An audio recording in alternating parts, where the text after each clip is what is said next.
Welcome back to another episode of House of LSD Radio. I'm your host, I am Brandon, and we are on episode 11 of the entire podcast slash video podcast, however you like to call it.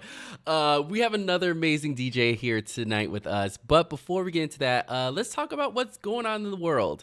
Y'all, I know I keep saying this every single week, but it's been so amazing to see like all the DJs that we have interviewed so far have been really killing it.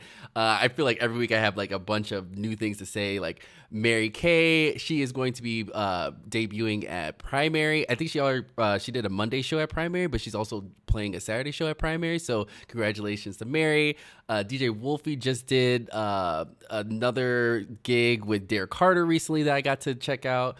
It's been really cool to see everybody that we have been able to interview and showcase to y'all who are listening all the great stuff that they're doing. And that's the reason why we have them on the show, because I want to make sure we showcase all the great talent in Chicago and beyond at this point, because we're starting to grow very fast, which is really cool to see.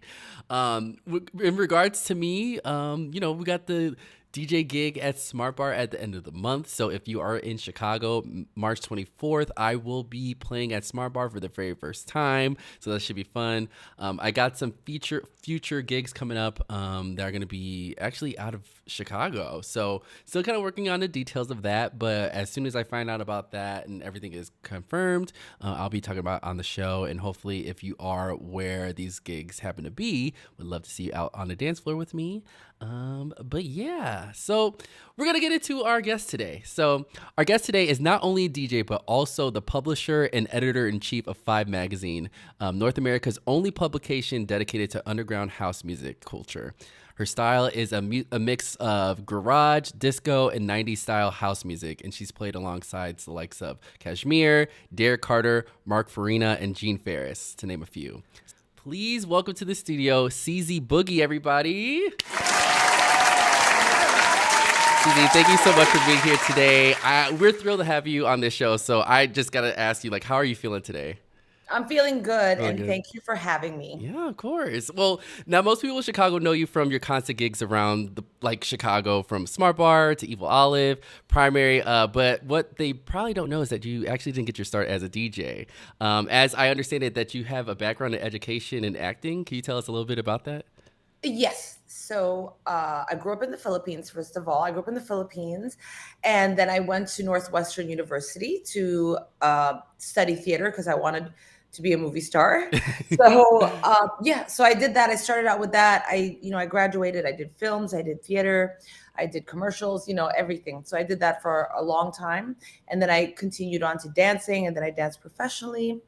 I had a dance company. I produced a lot of dance shows. I produced plays. I starred in plays. So it was a whole entertainment thing for a long time before I got into the whole house scene. Yeah. And then in 2005, I started Five Magazine, and it was a crew of myself and some dancers, and the rest is history. Well, one interesting piece of research that we found when we were doing some research on you is that you actually produced a hip hop musical version of Cinderella. So yeah, definitely need to hear about that. Definitely need to hear about that. Well, just way long ago when I was like going around in castings, there, it's not like today. They were not looking for diversity. They were always looking for, I was always being typecast as like the fiery Latina. Which and I'm not even Latina, but I was always getting typecast in, very like boxed roles. So I studied how to write plays, and I decided to write my own dance play. So I went to Cuba. Entered a writer's program. I wrote this hip hop version of Cinderella. I was Cinderella. My two stepsisters were my little B-girl crew. I was breaking at the time. And, so I choreographed the show. I wrote the show, produced it. And we did it at the Belmont Theater a long time ago. Oh, yeah. We did it at University of Chicago. It was a big success. It was a really big success. And yeah, so after that, then I kind of hung up my acting shoes and I was like, okay, I'm ready to just kind of move on to something else. But it felt really good to create something of my own. And, because if you're not getting hired, you you make your own shit, right? Yeah. That you know what? That's so true. That's why I started to like just start DJing and doing events and stuff myself because I was like, you know what? Might as well make it happen. You have to, because then it's your vision and what you want to do, and it's everything, and it's your crowd and your people, and it's so fulfilling. It's so fulfilling because even now, like people in acting or dance or whatever, they make their own, like you have your own show, kind of like do your own thing. Yeah. Instead of waiting for someone to say, hey, I want someone that looks like this, like this height, this weight, et cetera, et cetera. You just be like, I'm me and I'm going to do me. Mm-hmm. And just like in general, like how was the transition from acting to DJing? Like how did that come about? Because I know like it's two different kind of disciplines. So just curious of how that started. Well, so the acting came and then the dancing came. I was like, well, let me just take my dance seriously. I danced for the Joel Hall Dancers, which is a multicultural dance group, jazz, ballet, everything. And then I moved on to hip hop, house, voguing, like, my dance. And then I decided to have my own dance shows too, because again, sometimes when you're in a dance company, you're also limited by stuff like casting, weight, stuff like that. So I created my own dance show. And from dance, I was thinking of a business to start because I had multiple, such a long story. But go for it. I was a businesswoman. I was a businesswoman. So my business partner was like, well, why don't we start a house music magazine? And so I said, that is so cool. Let's do it. He had a lot of writing experience. I was going out every night, hitting the clubs. Yeah. So he was kind of like the inside person. I was the outside person. It was a print magazine, came out every month. I had to go out every night in a truck filled with magazines, go hand them out everywhere, like leave them at the clubs at the beginning of the night, at all the tables, at the bars, leave them a gramophone, go annoy Michael, all the record stores. Yeah. And so I did that for a long time. I was dating Reese Urban at the time, who's a fabulous DJ and producer. And, one day I just said, hey, can you show me how to DJ? Not because I wanted to be a working DJ, but just because I wanted to see what all these DJs I was interviewing were doing. Like, just show me, why don't you just show me a little bit? What is that? What is that? And then I became a DJ. Yeah. Well, one question I was going to ask outside of like what we're talking about is just like, what is like makes you really, really love DJing? Like when that was like, I'm going to go for it when it came to your passions. Oh, that's so hard, because I think I'm different from other DJs. I'm not like, put me on for 2 hours. I kind of shy. I kind of like, my happiest set is like an hour set and then peace out. You know what I mean? Yeah. I just like to give a little taste. I don't know. I just like to play my own music and I enjoy my own music. But if I was honest with myself, and I just had this revelation, I realized the happiest, of course, there's nothing like playing for a smart bar when everyone loves you and like people love what you play. But I'm really happiest when I'm DJing alone and I'm playing my favorite songs. Yeah. I don't know what that is. Is that weird? No. I think it's good because it's like you get to you don't have to worry about anybody's judgments over your song choices. It's like stuff that you really enjoy and getting into it.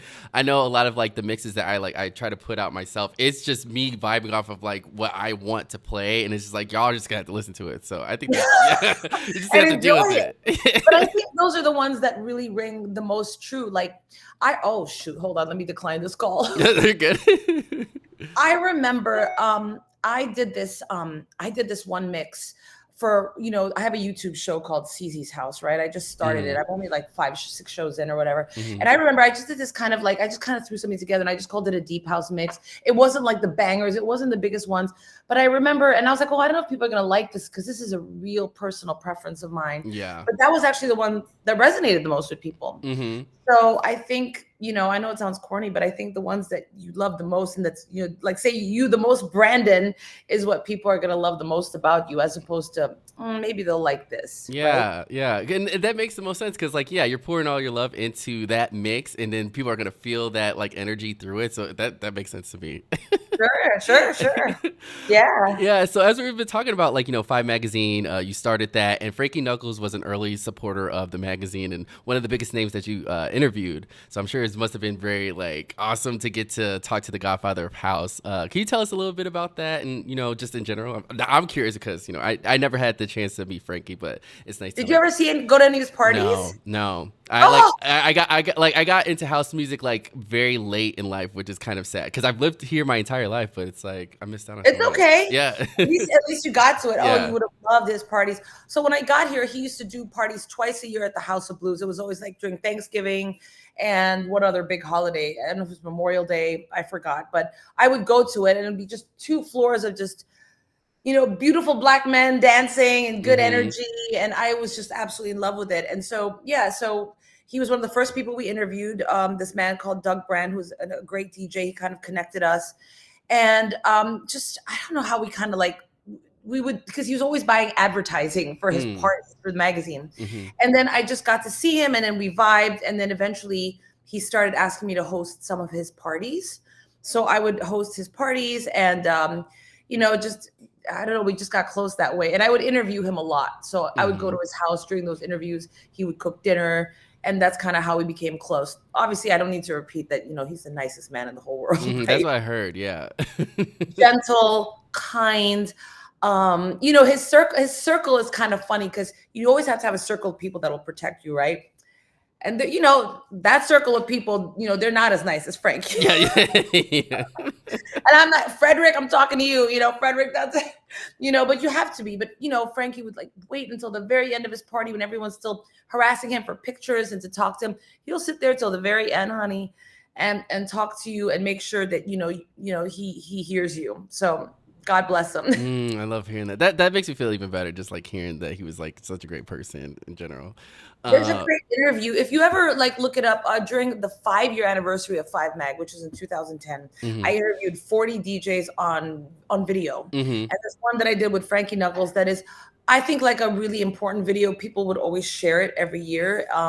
So check it out. It's just look up 5 Magazine, Frankie Knuckles. It's on Vimeo. I never put it up on YouTube. Okay. Yeah. A lot of gems about who you DJ for, about not being afraid to DJ, about the music you pick, about how crowd control, all that stuff. Okay, well, I gotta check that out myself. I'll send you the link. Okay, I'm ready for it. Yeah. And so, just in general, for a long time, house music and dance music, just in general, has seemed to be like a boys' club. But I'm sure it's changed a lot over the last 10 years, and there's not a shortage of female DJs in Chicago for sure. And your contribution definitely shows that as well. So I was just wondering if you had any thoughts or just like any words of encouragement for any up and coming female DJ. Oh my gosh, please, we need you. We need you. Can I be blunt? Can I have a moment of shade? Go for it. Can I have a moment of shade? Absolutely, go for it. Because I'm sure this will get the ratings up or Yeah. No. I encourage all women because I think women, they have wonderful taste. Men, obviously everyone has good taste, but women have a different kind of flavor to them, which is always good to balance out the energy in a room, right? But I have recently been playing a lot of all-female gigs, right? And I think the difference that's nice about it is it's not a man putting together the all-female gigs. It's when a woman puts together all the all-female gigs. It's really nice. And no shade to you, Brandon, but it's no, you're good. You're good. But maybe with the straight men, I'm talking more about with the straight male. Yeah. I feel like there's always this when I play either after them. There's this kind of like bravado that they have. And then they, one more song, 2 more songs, and it'll be like my set time and they're going over. Yeah. And I'll be, and it happens a lot. I feel like it's kind of a flex sometimes, and, I'm overly polite. And I think but with women, man, we got each other's backs, on time, your set, boo, film you, support you, recognize you, do a story about, Yeah. So I really like that. And I think it's very nurturing. So any female DJs out there, come on out, hit me up if you want me to, give you some tips on being out there, please, I'd love to help any way I can. Yeah, because I just saw that it was announced that you'll be doing like an all female lineup at Splash coming up soon, next Sunday, I believe. Yeah, the 20. Yeah. You know what? The same night you're playing. Oh yeah, Smart Bar. So I'll be there and I'll be going into Smart Bars. I'll be coming to see you. We'll support each other. Yeah, this could be a day of support, which is going to be really cool.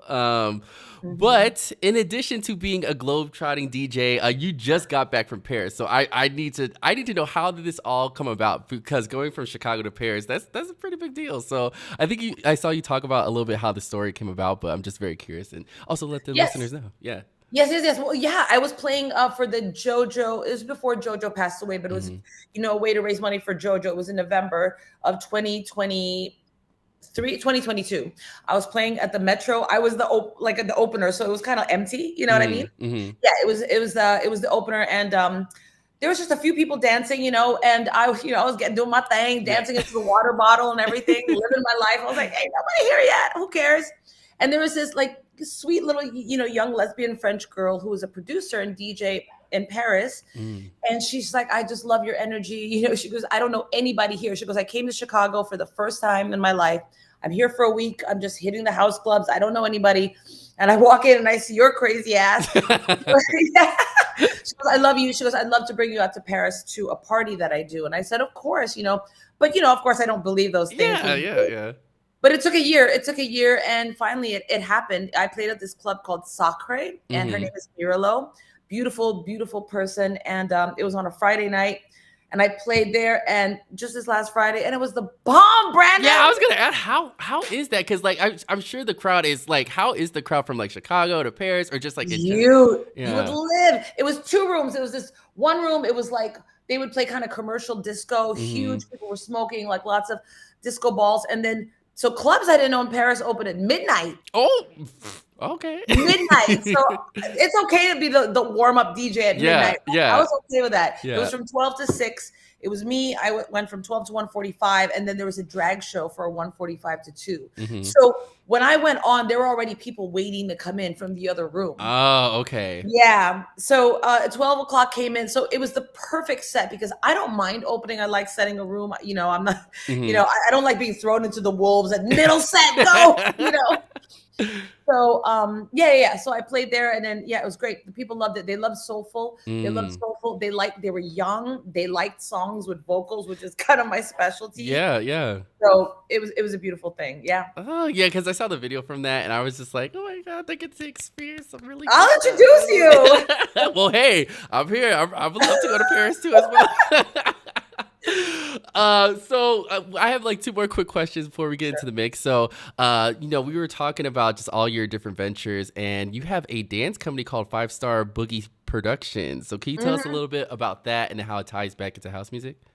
Yes. So it happened like between the acting and the magazine. I had the dance company. So after I did the Cinderella play, so it's a dance company that was made up of, it's like a loose collective of dancers. Like, hey, you want to dance for me in this show? You want to dance for me in this show? And, so it's everything. It's all styles. Like I said, jazz, hip hop, house, voguing, ballet, whacking, all of it. And the last show I put on was like a circuit. So it was a long time ago. Oh boy. Okay. Yeah. So we put that on, and but it was always a show about club life. It was always based on club life, club stories. And then I would also teach. I've taught house dance classes throughout the city. The Chicago Reader gave me best dance class one time. Yes. Yeah, and I also taught for the city of Chicago. Like during I don't know if you remember, they had a house dance festival at Millennium Park. Yeah. I was talking about that last night. Yeah. So we performed there. Performed there, and then and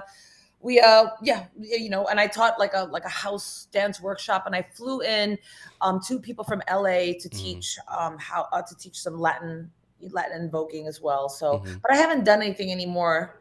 I'd like to, but these knees, honey. Well, hey, hopefully soon. I'll come and help because I need to start stretching myself. So hey. Oh well, come on, let's go. Oh, so we were talking, like, you just got back from Paris. So are there any other like international sets that are being prepared for the future, possibly? I wish. Last year I played in London and I played in Birmingham, so that was nice. what I should have done is when I got the Paris gig or when I got the London gig, what most people do is they arrange a tour, right? You call people up and you say, hey, I'm going to be in town. I don't like doing that. Yeah. I don't like asking for gigs. I kind of just like, you know, and people are like, well, let me manage you. But I think having a manager is worse, you know? Yeah. Oh, how so? Yeah. So, yeah, I mean, I got to work on, you know, being a little bit more aggressive with like, hey, I'll be around. So nothing in the future. Paris was the last thing I did. And hopefully there'll be more. Okay, all right. Well, for the listeners out there, we are about to get into some music with CzBOOGIE, y'all. So are you ready? Well, I can't hear you, but we're about to get into the mix with CzBOOGIE, y'all. So here we go in 3, 2, 1.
And you've been listening to CzBOOGIE in the Mix on House of LSD Radio. And this is your host, I am Brandon.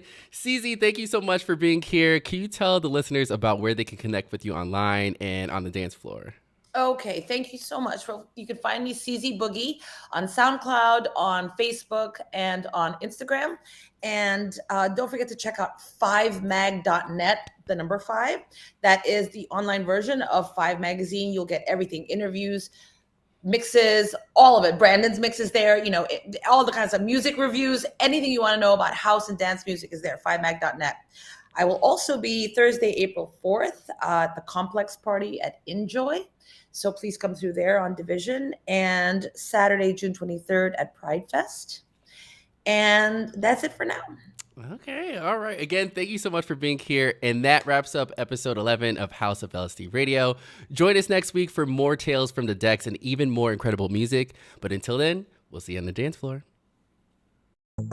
House of LSD is a creation of Delray Productions. Executive produced by Daniel Perez. Produced and designed by Jeff Ramone, and additional design by Paulie Vaughns. Please follow us on Instagram at Delray Productions. Watch us on YouTube or listen to the podcast on Spotify, Apple Music, iHeartRadio, Amazon, and everywhere where quality podcasts are found. Don't forget to rate and subscribe on all platforms. We really appreciate your support. We'll be back next week with another exciting guest and more banging tunes.